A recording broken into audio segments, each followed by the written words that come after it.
কালবৈশাখীর ঝড়ে তছনছ উত্তরবঙ্গ। ঝড়কে সামনে রেখে তৃণমূলের নিশানায় নরেন্দ্র মোদী। কোচবিহারে এসেও কেন মোদীর বক্তব্যে উঠল না ঝড় প্রসঙ্গ? তুঙ্গে চর্চা। রাজ্য সরকারের দুর্গতদের পাশে থাকার আবেদনেও কেন মিলছে না সবুজ সংকেত? বিজেপিকে নিশানা করে তোপ মমতার।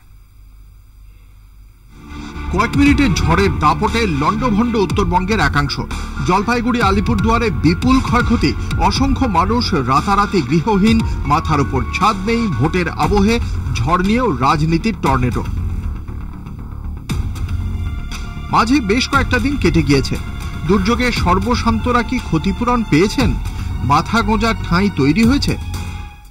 এই যে ক্ষতি হয়েছে ৫,০০০ বাড়ির, আমরাই করে দেব। শুধু ইলেকশন কমিশনের কাছে রিকোয়েস্ট আছে, এটাকে ঝুলিয়ে রাখবেন না।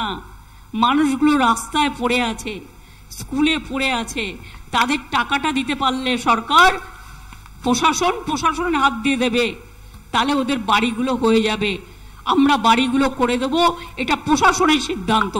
আমি এখন যেহেতু ইলেকশনে আছি, এটা প্রশাসন করবে। কেন আটকে রেখেছেন? কেন আটকে রেখেছেন? বিজেপি বলবে তারপরে ছাড়বেন? তো বিজেপিতে বলছে ১০০ দিনের টাকা দেবে না, দেয়নি। কোচবিহারের মাথা ভাঙা, অন্যদিকে রাসমেলা ময়দান। দুই হাই ভোল্টেজ সভা থেকে কয়েক কিলোমিটার দূরেই ঝড়ে তছনছ দুর্গত এলাকা। তবুও প্রধানমন্ত্রীর মুখে ঝড় নিয়ে একটা শব্দও শোনা গেল না কেন? প্রশ্ন তৃণমূলের। এ তো দিনের আলোর মতো স্পষ্ট। অমানবিক, কারণ ঝড়, প্রাকৃতিক বিপর্যয়, মানুষের প্রাণহানি, হতাহত, ক্ষতি, একটা শব্দ উচ্চারণ করলেন না। আমাদের প্রার্থী প্রচার থামিয়ে দিয়ে উদ্ধার কাজে চলে গেলেন।